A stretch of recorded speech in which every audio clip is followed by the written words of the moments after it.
And the examples are written down for us, but I'll remind you about them. We've done this before. And I know that you've got an exit ticket for lesson 8 and a exit ticket for lesson 25. Turn it to the lesson 8 side of your exit ticket. That way, when it's time to do it, you won't be confused, okay? And then your paper should be on the lesson 8 side. And can you get your name on both for me, please? Okay. So 2 ways to do this. The first way is without simplifying. So go ahead and write 3 times 16 divided by 4. I'm starting. Do not do your exit ticket, not mentioning any names, Lillian, until I tell you to, okay? All right. So now I'm going to do 3 times 16. And if I don't know that in my head, is it okay to write standard algorithm? Yeah. Yes. So what'd you get? 48. Okay, so then this will be 48/4, which is the same thing as 48 divided by 4. You know the answer, Ryder? We already said it, so I'll pull stick next time, okay? So the answer there is 12. Go ahead and circle it. That's one way to do it. When we get down farther, that way is a little bit harder than the other way. So again, I'm going to start out by writing this the same, 3 times 16 divided by 4. And then instead of multiplying everything out, I'm going to simplify ahead of time. So I want everyone to write this. We're going to simplify 16/4. And how did I pick 16/4? Well, I know that 3 doesn't go into 4, right? And so what's the highest number I could divide by here? 4. So that will give me 4/1. Now that's not my answer. I can't write 4 for my answer.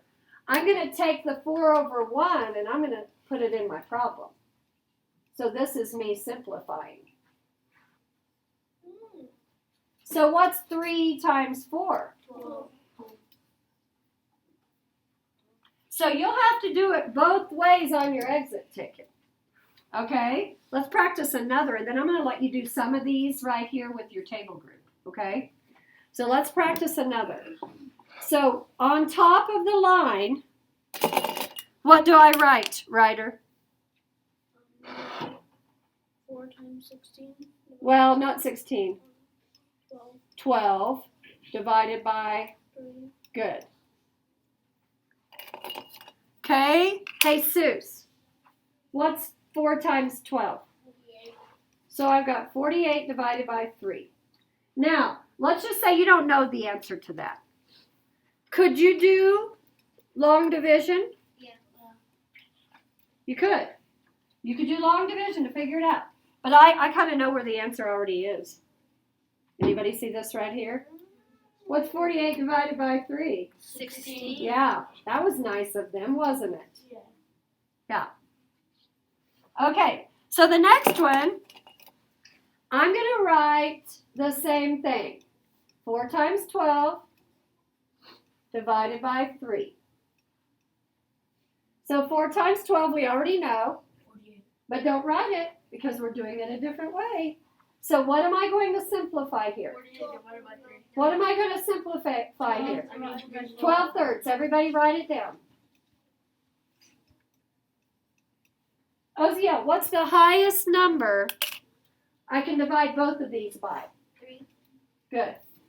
So that's going to give me what, Ozio? 4/1. 4/1, I'm going to put an arrow, has to be written over here.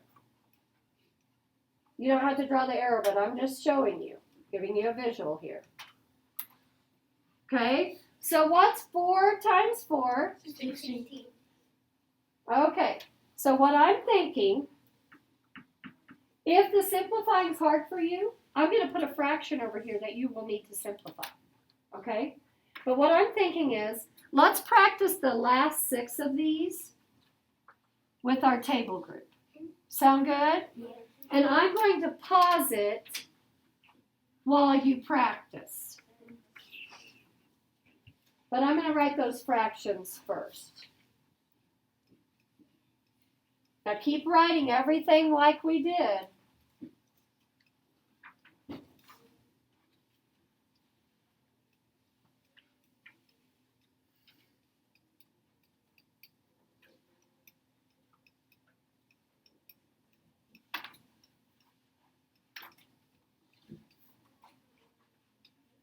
Okay, take a look at C. I put your answer up there for you.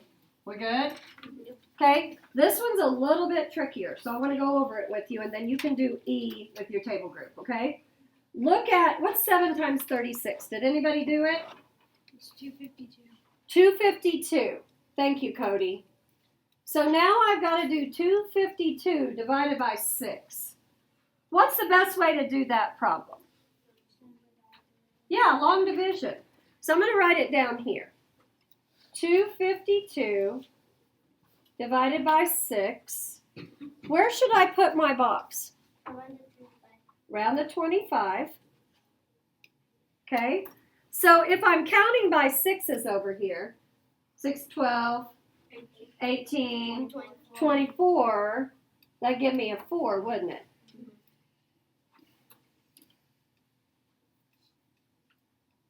6 times what equals 12? 2. So the answer to 252 divided by 6 is what? 42. 42. All right, let's look at the next one. I'm going to simplify 36 6. So what will I divide them both by? 6. So that gives me 6 6 over 1. Caitlin, help me out here. Where do I write the 6 and the 1? You're going to write the 1 above the 6, or by the 6, and you're going to write the 6 above 36. Okay. So do you want to try the next one on your own and then we'll check it together? Yeah. Okay. 5 Yeah. divided by 8. Yeah. These are almost so blurry I can't see them. Morgan, what was 24 times 5? 120. Oh, I have this one memorized. What'd you get for your answer? 15. Very good. Okay. Yeah, the reason I have that memorized is because I know that 15 times 6 is 90. I memorized that one, and then I just kept going. 105, 120, counting by 15s. So here, when you simplify 24/8, what did you get, Cody? Well, what did you divide by? 8. Okay.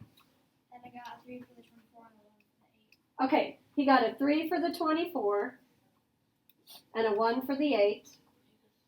And that equals? 50. Okay, so what I want you to do right now is I want you to do the exit ticket for lesson 8.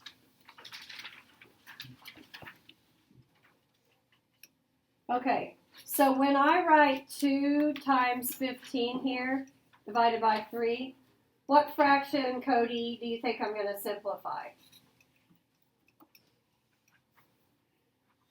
Well, I already wrote it for you. So tell me the next one, Cody. What fraction do you think I'm going to simplify? 12 fourths. Does that help, kids? Yeah. All right.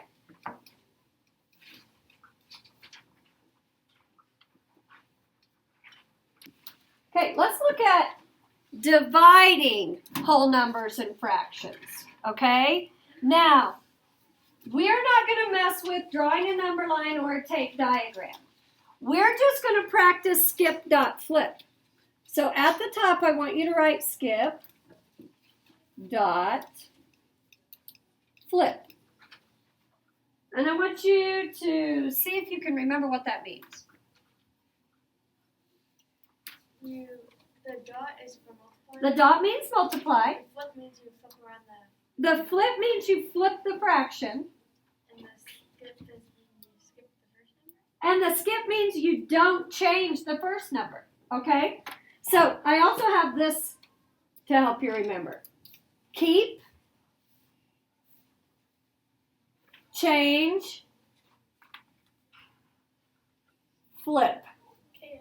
It's kind of like KFC. It's KCF. All right?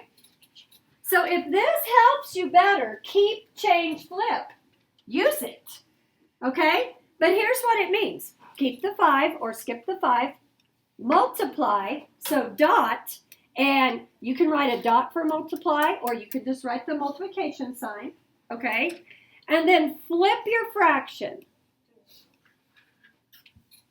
Now, there's a really, we could do this. Don't. But why would we do that?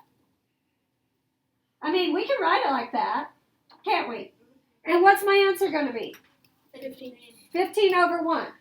Or I could just multiply 5 times 3 because I already know, right? Yeah. Any way you look at it, my answer's 15 here. Okay? Now, what's all this mean? There are blank thirds in one whole. Well, here's what I'm going to remind you. One whole equals how many thirds? 3. Okay? Everybody write that because you're going to need it for the exit ticket. So if I have 5 wholes, how many thirds would it be? 15. 15. So did you notice we write 15 3 times here? Yeah. Okay? Don't know why. Just so we can think about it in 3 different ways, I guess. What's your favorite way? Skip, dot, flip? KCF? Okay, let's look at the next one. So, how many fifths are in one whole? How many? 5. Everybody write it. That will help you. Now, I'm going to keep the 3, change division to multiplication, and flip the fraction. Everybody write the answer. What's the answer? 15. And how many times are we going to write it? 3. 3 times. Okay? How do you feel about this? Good. Now, the nice thing about it is they're unit fractions. So when the numerator's 1, this is super simple, isn't it? Yeah. Okay? So now what I want you to do, I'll do one of these for you, and then you can practice the rest, and we'll check together, okay? So I'm going to keep the 5, change to multiplication, flip the fraction, and write my answer. Think you can handle that? Okay, do those now. So table 1, what'd you get for this one? B. 6. Okay, table 2. I can't hear you.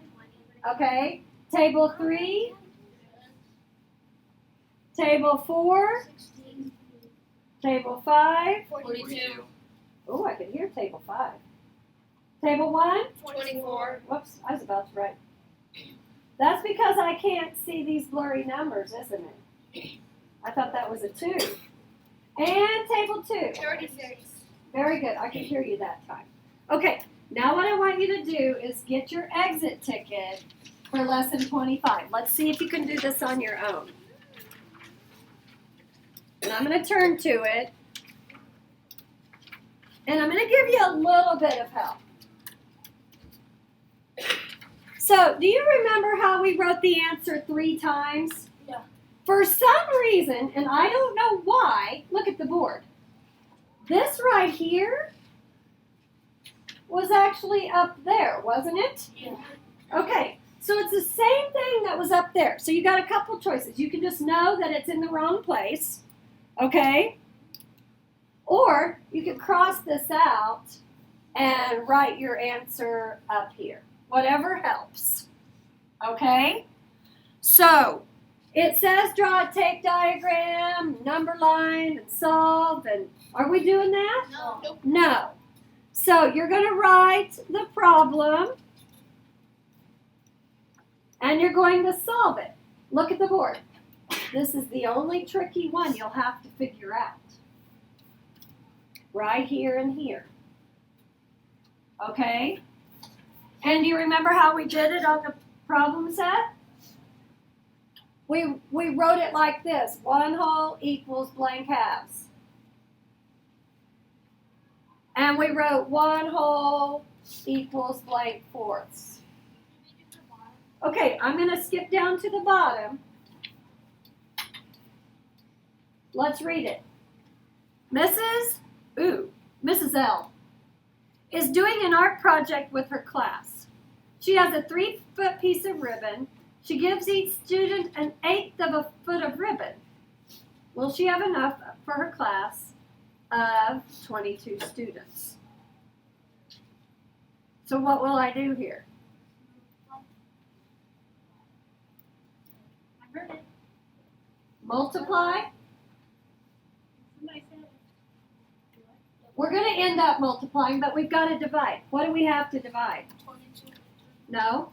8. 3 feet divided by 1/8. Okay? So when you write this, make sure you do skip dot flip. And then you've got to answer, will she have enough ribbon for 22? Okay? All right, you're going to bring that to me when you're done and then get back on IXL while you wait.